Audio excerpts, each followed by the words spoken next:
नाज़रीन आदाब, मुंसिफ टीम में आपका खैर मकदम है। आप देख रहे हैं दक्षिण भारत न्यूज़। सबसे पहले नजर डालते हैं हेडलाइंस पर।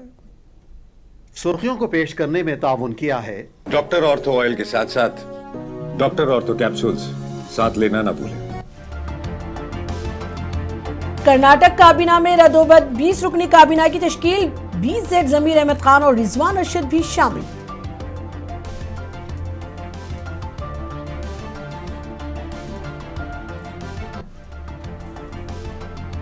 काबीना में जगह ना मिलने तनवीर सेठ पार्टी कायदीन से सख्त नाराज, मेरे एतमाद को ठेस पहुंचाई गई, सीनियर एमएलए का शिकवा।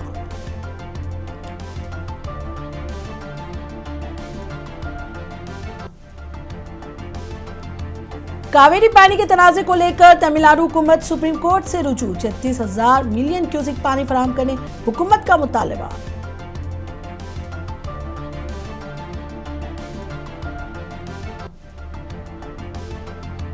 एपी की मखलूद हुकूमत के फ्लाई इक़दामात जारी, एनएमडी फारूक ने जारी किया तरक्याती कामों पर मुश्तमिल pamphlet.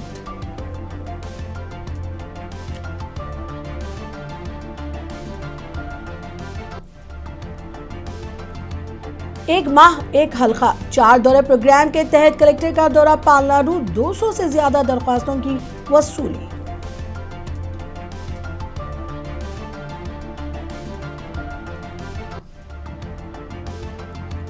PSC teacher rank list holders का एहतजाज 29 दिन भी जारी, चीफ मिनिस्टर से मुतालबात को फौरी पूरा करने मुजाहिरीन का मुतालबा।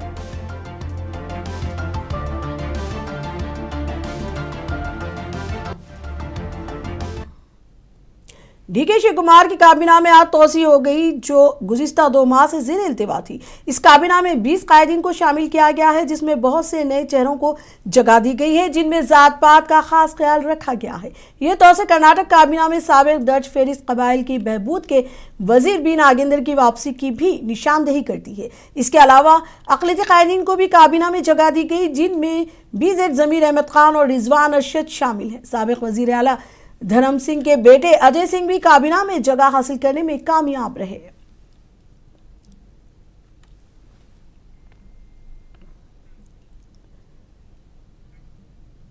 कर्नाटक कांग्रेस के सीनियर एमएलए तनवीर सेठ ने काबीना में तोसे से बाहर होने पर शदीद गम व गुस्सा और मायूसी का इजहार करते हुए कहा कि उनके एतमाद को धोखा दिया गया है और वजारत के लिए उनकी उम्मीदें टूट गई है। तनवीर सेठ ने इल्जाम आयद किया कि उन्हें नजरअंदाज किया गया, जिसकी वजह से उनका एतमाद टूट गया है। उन्होंने वाज़ेह किया कि वो पार्टी हाईकमान के खिलाफ कोई शिकायत नहीं रखते, क्योंकि रियासती कायदीन ने उनके खिलाफ साजिश की है।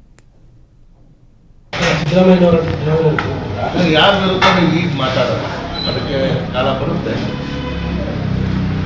ನಾನು ಇವತ್ತು ನನ್ನ ಕೋಪ ಆಗಿರ್ಬೋದು, ಕ್ರೋಧ ಆಗಿರ್ಬೋದು, ನಿರಾಸರಾಗಿರುವಂತಹ ನೊಂದಿರುವಂತಹ ಮನಸ್ಸಿರ್ಬೋದು, ಆ ಯಾವುದೇ ಪದಗಳ ಬಳಕೆ ಮಾಡಿದೆ. ನಾನು ಕಾಂಗ್ರೆಸ್ಸಿನ ಶಿಸ್ತಿನ ಸಿಪಾಯಿಯನಾಗಿ ಪಕ್ಷದಿಂದ ಇದ್ದೇನೆ. ಆದರೆ ನನ್ನ ಮೇಲೆ ಇರುವಂಥ ಒತ್ತಡವನ್ನು ನನ್ನ ಅಭಿಮಾನಿಗಳು ಮತ್ತು ಕಾರ್ಯಕರ್ತರು ತರುವಂಥ ನಿರ್ಧಾರಗಳನ್ನು ನಾನು ಕಾಯ್ತೇನೆ. ಯಾಕೆಂದರೆ ಪಕ್ಷನಿಷ್ಠರಾಗಿದ್ದೇ ತಮಗೆ ನೋಡಿ, ಯಾವುದೇ ಸಂದರ್ಭದಲ್ಲೂ ಪಕ್ಷದ ಮೇಲೆ ಯಾವುದೇ ರೀತಿಯ ಒತ್ತಡ ಹಾಕಬಾರ್ದು. 136 ಸ್ಥಾನಗಳನ್ನ ಗೆದ್ದಿರುವಂತಹ ನಮ್ಮ ಬಲ ಸುಗಮವಾದಂತಹ ಒಂದು ಸುಭದ್ರವಾದಂತಹ ಸರ್ಕಾರ ಕೊಡಬೇಕು ಅನ್ನೋದನ್ನು ಪದೇ ಪದೇ ನಾನು ಹೇಳಿದ್ದೇನೆ. ಯಾವುದೇ ವರಿಷ್ಠರಿಗೆ ನಾನು ಒತ್ತಡ ಏರುವಂತಹ ಕೆಲಸನೂ ಮಾಡಿಲ್ಲ. ಬಹುಶಃ ನನ್ನ ಪ್ರಾಮಾಣಿಕತೆ ಮತ್ತು ನಿಷ್ಠೆ ನನಗೆ ಸಿಗಬೇಕಾಗಿದ್ದಂತಹ ಗೌರವ. कावेरी के पानी को लेकर तनाज़ा शिद्दत अख्तियार करता जा रहा है। तमिलनाडु हुकूमत ने अपने हिस्से का पानी हासिल करने के मकसद से सुप्रीम कोर्ट से रुजू किया है। चीफ मिनिस्टर विजय की ज़ेर क़यादत तमिल हुकूमत ने कर्नाटक से कावेरी के 26,954 मिलियन क्यूसिक फीट पानी का मुतालबा करते हुए सुप्रीम कोर्ट का रुख किया है। तमिलनाडु हुकूमत ने अपनी दरख्वास्त में रेगुलेटरी पैनल की जानिब से मख्तस करदा 4.536 MC पानी को नाकाफी करार दिया है।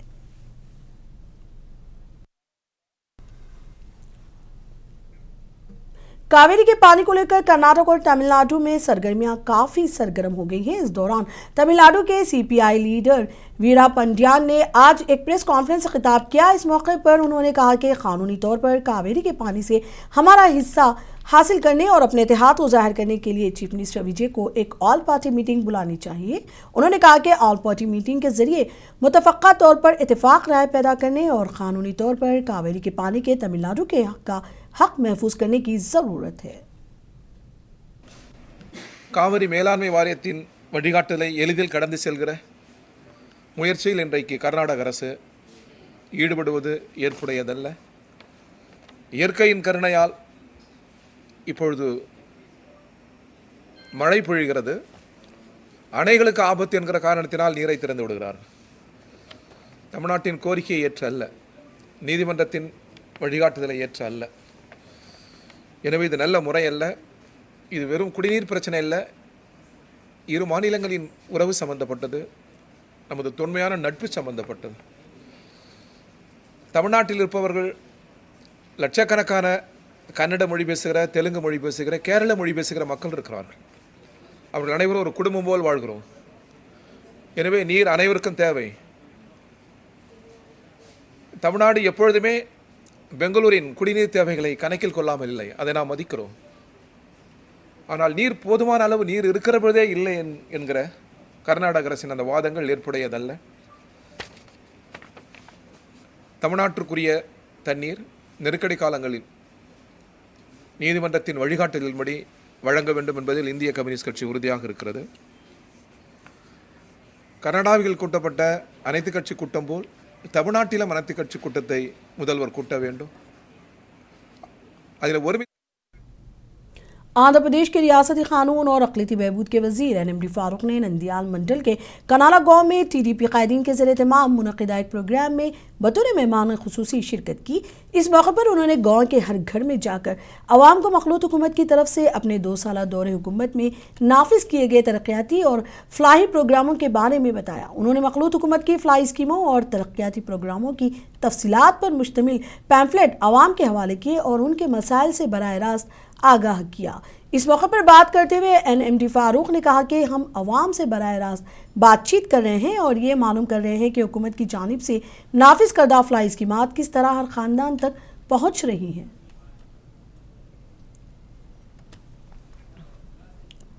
वज़ीर मंदीपल्ली राम प्रसाद रेड्डी ने रियासत में इनकलाबी प्रोग्राम शुरू करने के लिए चीफ मिनिस्टर चंद्रबाबू नायडू की सताइश की, जिसका मकसद अवाम पर माली बोझ कम करना है। रियासती वज़ीर ने RDO श्रीनिवासलू और राइस मिल्स एसोसिएशन और TDP कायदीन के साथ अनामया ज़िले के रायचोटी रेतु बाज़ार में बाज़ार की कीमत से बहुत कम कीमत पर मेयारी चावल फ़रोख्त करने वाले एक मरकज़ का बाज़ाब्ता इफ्तिताह किया। इस मौके पर उन्होंने कहा कि हुकूमत अल नीनो के असरात से पैदा होने वाली माली मुश्किलात और कीमतों में इजाफे पर काबू पाने के लिए रियासत के अवाम की हर तरह से मदद करेगी।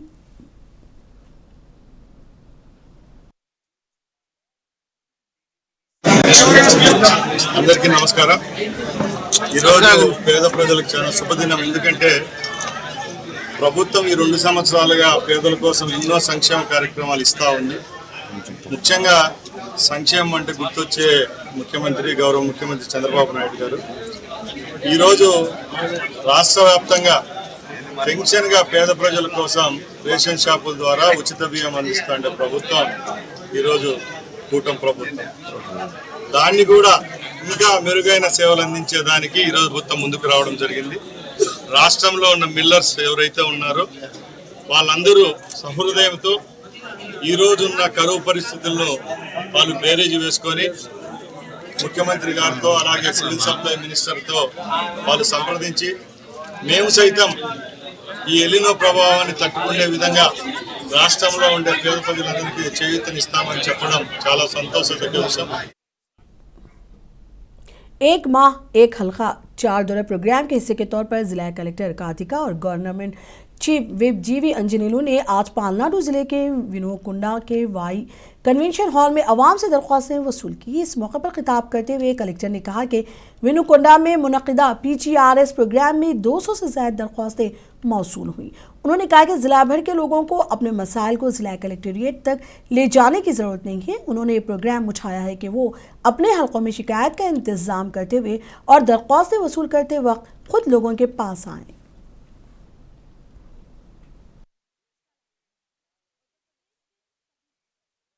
ఈ రోజు 1 month 1 కాన్స్టిట్యుయెన్సీ 4 విజిట్స్ ప్రోగ్రామ్ కింద వినుకొండ కాన్స్టిట్యుయెన్సీలో పీజీఆర్ఎస్ పెట్టడం జరిగింది. ఈ రోజు ఇక్కడ 200 పైన గ్రీవెన్సెస్ ఇప్పటివరకు వచ్చినాయి. గత 2 నెలల్లో పెద్దకూర్పాడు కాన్స్టిట్యుయెన్సీ మరియు చిలుకలూరిపేట కాన్స్టిట్యుయెన్సీ కవర్ చేయడం జరిగింది. ఈ ఫుల్ మంత్ అంటే ఈ వీక్ నుంచి నెక్స్ట్ 3 weeks వరకు వినుకొండ కాన్స్టిట్యుయెన్సీలో ఉన్న అన్ని మండల్స్ పీజీఆర్ఎస్ పెట్టి గ్రీవెన్సెస్ తీసుకుని కవర్ చేయడం జరుగుతుంది. దీనికి ముఖ్య ఉద్దేశం అందరూ నర్సరావుపేట హెడ్ క్వార్టర్స్ కి రావాల్సిన అవసరం లేదు. మనమే అందరూ డిస్ట్రిక్ట్ ఆఫీసర్స్ ఇక్కడికి వచ్చి ప్లస్ మండల్ లెవెల్ ఆఫీసర్స్ కూడా ఇక్కడ ఉండి నేరుగా గ్రీవెన్సెస్ తీసుకొని అది అడ్రస్ చేయడానికి ప్రయత్నం చేస్తున్నాము. వచ్చే 3 వారాల్లో నూజెండ్ల, బొల్లపల్లి, శబల్యపురం మండల్స్, ఈపూరు మండల్స్ కూడా కవర్ చేయడం. बापटला के एमएलए नरेंद्र वर्मा राजू ने कहा कि मखलूत हुकूमत तरक्की और बहबूद के मकसद के साथ अवाम के जज्बात के मुताबिक काम कर रही है। एमएलए ने आज Bapatla taluka rice mills association hall में राइस मिल्स के जरिए कम कीमत पर मेयारी चावल की फराहमी के काउंटर का इफ्तिताह किया। इस मौके पर मुनक़िदा मीटिंग में मेहमान खुसूसी की हैसियत से शिरकत करते हुए नरेंद्र वर्मा राजू ने कहा कि हुकूमत की जानिब से धान की इमदादी कीमत फराहम करने की वजह से चावल की कीमतों में ज़बरदस्त इजाफे के पेश नज़र हुकूमत ने गरीबों को मेयारी चावल कम कीमत पर फराहम करने के लिए रियासत भर में राइस मिल्स के जरिए खुसूसी काउंटर कायम किए हैं।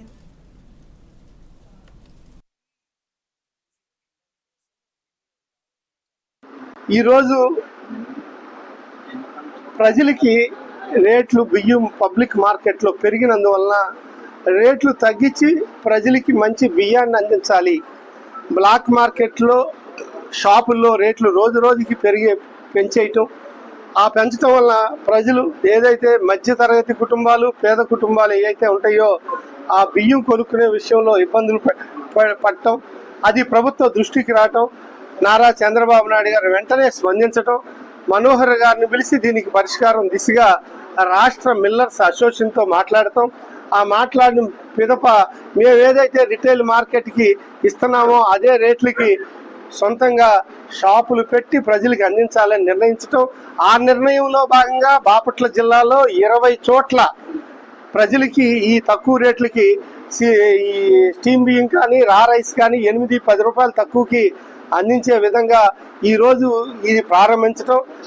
ఆ ప్రారంభించడానికి ఆర్డీఓ గారు, మన సివిల్ సప్లైస్ ఆఫీసర్స్ మరియు జిల్లా సంబంధించిన మిల్లర్స్ అసోసియేషన్ వాళ్ళు మరియు ప్రెసిడెంట్ గారు వీళ్ళందరూ ఇక్కడ హాజరవటం. डीएमके की रुकन पार्लियामेंट कन्नी मोजी ने पार्टी के दिगर रहनुमाओं के साथ पलियाम कोटाई सेंट्रल जेल का दौरा किया, जहां उन्होंने एमएलए मारकंडियान से मुलाकात की। मारकंडियान को साबिक वजीर आला विजय रूपानी के बारे में तौहीन आमेज तबसरा करने के इल्ज़ाम में गिरफ्तार किया गया था। कन्नी मोजी के हमरा पार्टी के दिगर अहम कायदीन भी मौजूद थे। इस मौके पर कन्नी मोजी ने जेल में बंद एमएलए से उनकी खैरियत दरियाफ्त की। उन्होंने कहा कि पार्टी हमेशा उनके साथ खड़ी रहेगी।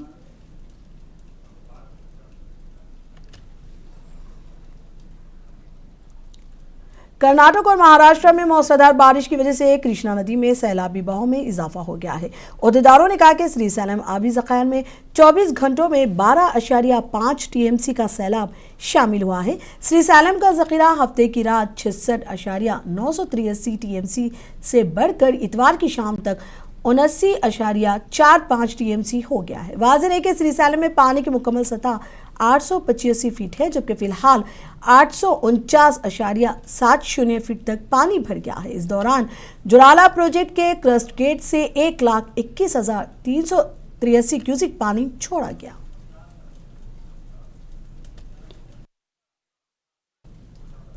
मेगा डीएससी के नाम पर रियासत में बेरोजगार नौजवानों में उम्मीदें उठने के बाद अब डीएससी 2025 भर्ती के अमल पर शकूक व शुबात का इजहार किया जा रहा है। साबिक एमएलए और वाईएसआरसीपी लीडर वाई साई प्रसाद ने हुकूमत से फौरी तौर पर जामे तहकीकात का हुक्म देने का मुतालबा किया है। उन्होंने वाईएसआरसीपी के ज़ेर एहतमाम मुनक़िदा मीटिंग में एमएलसी डॉक्टर मधुसूदन के साथ शिरकत की और बात की। इस मौके पर खिताब करते हुए साबिक एमएलए वाई साई प्रसाद ने कहा कि डीएससी 2025 की भर्तियों के ताल्लुक से हज़ारों बेरोजगार उम्मीदवारों में शकूक व शुबात है। उन्होंने कहा कि हुकूमत की जिम्मेदारी है कि वो उन उम्मीदवारों के साथ मुकम्मल इंसाफ को यकीनी बनाए जो कई सालों से सरकारी मुलाजिमतों की तैयारी कर रहे हैं और इम्तिहानात लिख रहे हैं।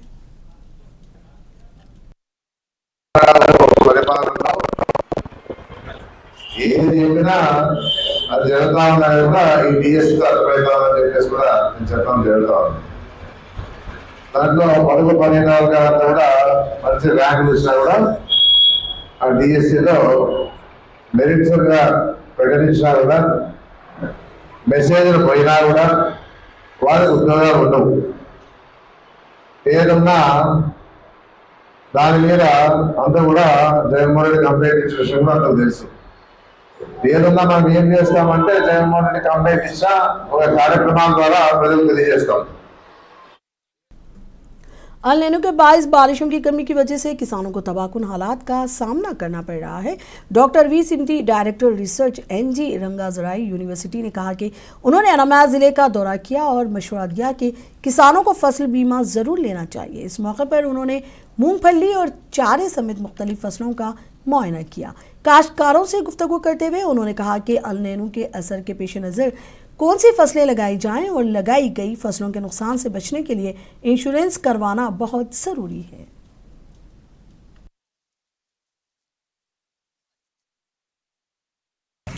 మేము ఇవాళ Acharya NG Ranga agriculture university నుండి వచ్చేసాము.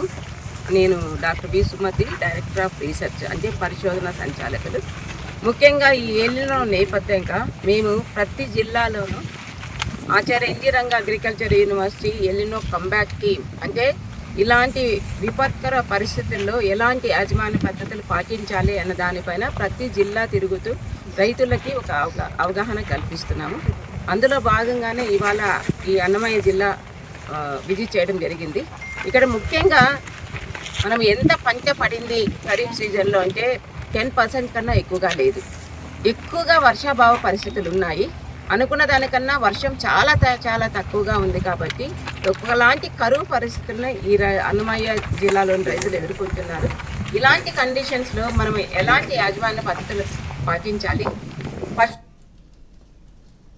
PSC teacher rank list holders जो गुज़िस्ता 29 दिनों से तकर्री के मुतालबे को लेकर एहतजाज पर हैं, आज सेक्रेटरीट की नाकाबंदी की। एहतजाज करने वाले रैंक होल्डर्स ने कहा कि जब तक उनके मुतालबात तस्लीम नहीं किए जाते वो अपना एहतजाज ख़त्म नहीं करेंगे। इस मौके पर मुजाहिरीन ने चीफ मिनिस्टर सतीशन पर झूठ बोलने का इल्ज़ाम लगाया। उन्होंने हुकूमत पर जोर दिया कि वो फौरी तौर पर उनके मुतालबात को मंजूर कर ले।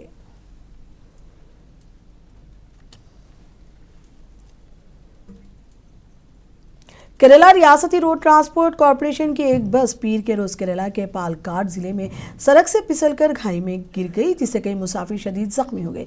यह हादसा सुबह तकरीबन 9:30 बजे उस वक्त पेश आया जब रोडवेज की बस नीलियामपति से नीनमराज जा रही थी। पुलिस ने बताया कि बस खाई में गिरने के बाद दरख्तों के दरमियान फंस गई और इसे पानी में गहरे गिरने से रोक दिया। हादसे में मुतअद्दिद मुसाफिर जख्मी हुए, जिनमें से 3 की हालत तशवीशनाक बताई जा रही है।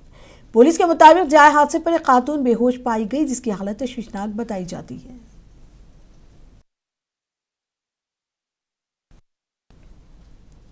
जश्न विलादत बासआत नबी करीम सल्लल्लाहु अलैहि वसल्लम के मौके पर मरकज़ी मिलाद कमेटी करनूल ने हर साल की तरह ईद मिलाद को शानदार अंदाज में मनाने का मंसूबा बनाया है। इस सिलसिले में मरकज़ी मिलाद कमेटी के जनरल बॉडी इजलास हज़रत सैयद शाह शफ़ी पाशा क़ादरी की रिहाइशगाह मिलाद महल पर मुनक़्क़िद हुआ। 26 अगस्त को हर साल की तरह मिलाद का जुलूस सुबह 9 बजे दरगाह लतीफ़ुल अबाली से राजविहार सेंटर पहुँचेगा, जहाँ मजहबी रहनुमाओं की तकारीर होगी और मेहमानों जैसे ज़िला कलेक्टर, ज़िला SP, म्यूनसिपल कमिश्नर और दीगर ऑफिशियल्स इस प्रोग्राम में शिरकत करेंगे। इसका इनेकाद सदर मरकज़ी मिलाद कमेटी करनूल ने किया और इसमें मिलाद कमेटी के अरकान ने शिरकत की। जुलूस ईद मिलादुन्नबी के अलावा सेंट्रल मिलाद कमेटी करनूल की जानिब से नातिया महफिल, free medical camp, blood donation camp और फ्री हजामा कैंप का भी इनेकाद अमल में आएगा। अल्हम्दुलिल्लाह सुम्मा अल्हम्दुलिल्लाह, एक मरतबा फिर हम आशिक़ान रसूल सल्लल्लाहु अलैहि वसल्लम को मिलाद मुस्तफ़ा सल्लल्लाहु ताला अलैहि वसल्लम की आमद की खुशियाँ बेहद मुबारकबाद। बिलखुसूस सेंट्रल मिलाद कमेटी जो कई सालों से सरज़मीन करनूल में हुज़ूर पाक सल्लल्लाहु ताला अलैहि वसल्लम के आमद की खुशियों में बढ़ चढ़कर हिस्सा लेती है और जो जुलूस का अहतमाम है और शब मिलाद की महफ़िल नात और जश्न मिलादुन्नबी सल्लल्लाहु ताला अलैहि वसल्लम का अज़ीमुश्शान पैमाने पर बयान का अहतमाम, ये तमाम सेंट्रल मिलाद कमेटी की जानिब से कई बरसों से जो है सरज़मीन करनूल में अहतमाम किए जा रहे हैं। बिलखुसूस इस साल शब मिलाद यानी 11 तारीख़ की रात को, 11 तारीख़ का दिन ढलने के बाद रात जो 12 तारीख़ की रात आती है शब मिलाद मुस्तफ़ा सल्लल्लाहु ताला अलैहि वसल्लम, बिलखुसूस इस ज़िमन में महफ़िल नात अज़ीमुश्शान पैमाने पर मुनक़िद होने जा रही है सेंट्रल मिलाद कमेटी की जानिब से। और उसी रात को महफ़िल नात के बाद अज़ीमुश्शान पैमाने पर जश्न मिलाद मुस्तफ़ा सल्लल्लाहु ताला अलैहि वसल्लम कॉन्फ्रेंस, जो मिलाद कॉन्फ्रेंस होगा शब मिलाद में होगा, यानी 25 अगस्त होगा। फिर भी चाँद दिखने के बाद एक और मरतबा इस तारीख़ का ऐलान किया जाएगा। गुंटूर शहर के हिंदू कॉलेज में गुज़िस्ता 15 बरसों से फिजिक्स लेक्चरर के तौर पर खिदमत अंजाम देने वाली एस पावनी ने इल्ज़ाम आयद किया है कि कॉलेज के सेक्रेटरी राधा कृष्णा मूर्ति ने अचानक उन्हें मुलाजिमत से बरतरफ करने का फैसला सुनाया। उन्होंने जिला कलेक्टर के अवामी शिकायत प्रोग्राम में शिकायत दर्ज कराते हुए बताया कि इस मामले से कॉलेज के प्रिंसिपल और वाइस प्रिंसिपल को भी आगाह किया, मगर उन्होंने ये नहीं बताया कि आखिर किस बुनियाद पर उन्हें अचानक मुलाजिमत से हटाया जा रहा है। 11 ఆగస్టు నేను ఇక్కడ జాయిన్ అయ్యాను సార్. నేను సర్వీస్ ఉందిలే కదా అన్నట్టు ఈ సంవత్సరం కూడా వెళ్ళాను సార్. 2026 నేను ఫస్ట్ నాకు 15 కాలేజ్కి వెళ్తే లిస్ట్లో నా పేరు లేని విషయాన్ని మా ప్రిన్సిపల్ గారికి మా వైస్ ప్రిన్సిపల్ గారి దృష్టికి తీసుకెళ్ళాను సార్. వాళ్ళు ఏంటంటే మాకేం తెలియదమ్మా సెక్రటరీ, సరే సెక్రటరీ గారిని కలిసారండి. మా సెక్రటరీ గారు శ్రీ చెరువు రామకృష్ణమూర్తి గారు ఏమన్నారంటే మాకు వర్క్ లేదమ్మా, మా టైం వేస్ట్ చేయొచ్చు, మీరు వెళ్ళిపోండి అన్నారు. నాకేం చేయాలో అర్థం కాలేదు. 15 ఏళ్ల పాటు నా సర్వీస్ అందించి సడన్గా ఉద్యోగం లేదంటే ఏం చేయాలో అర్థం కాక నేను ఇంకా మన స్పందనని నేను అప్రోచ్ అయ్యాను సార్. रियासती हुकूमत ने वाज़ेह किया है कि कर्नाटक के सिविल पुलिस कांस्टेबल की भर्ती के इम्तिहान में शिरकत करने वाले उम्मीदवारों को हिजाब और नकाब समेत मजहबी लिबास पहनने की इजाज़त होगी। ओहदेदारों ने कहा कि अक़ीदे पर मबनी लिबास पर कोई पाबंदी नहीं है, ताहम उम्मीदवारों को चाहिए कि इम्तिहानी मराकिज़ में लाजमी फ्रैकिंग, शिनाख्त की तस्दीक और दीगर सिक्योरिटी चेक्स अहकामात पर अमल करें।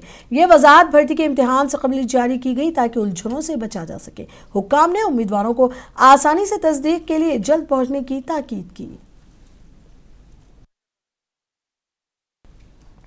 नरसरापेट कलेक्ट्रेट में APPDD मुलाजिम यूनियन के JAC के ज़ेर एहतमाम 6 डिपुओं के नुमाइंदों ने आज पालनाडु ज़िले कलेक्टर के दफ्तर में मुनक़िदा PGRS प्रोग्राम में कलेक्टर को एक मेमोरेंडम पेश किया। इस मौके पर उन्होंने कलेक्टर के दफ्तर पर एहतजाज किया। बाद अज़ा यूनियन रहनुमाओं ने सहाफ़ियों से बातचीत करते हुए इल्ज़ाम लगाया कि इलेक्ट्रिक बसों को एक प्राइवेट कंपनी के हवाले करके APSRTC को कमज़ोर करने की कोशिश की जा रही है। उन्होंने मुतालबा किया कि RTC बरक़ी बसों को चलाने को यकीनी बनाने के इक़दाम किए जाएं।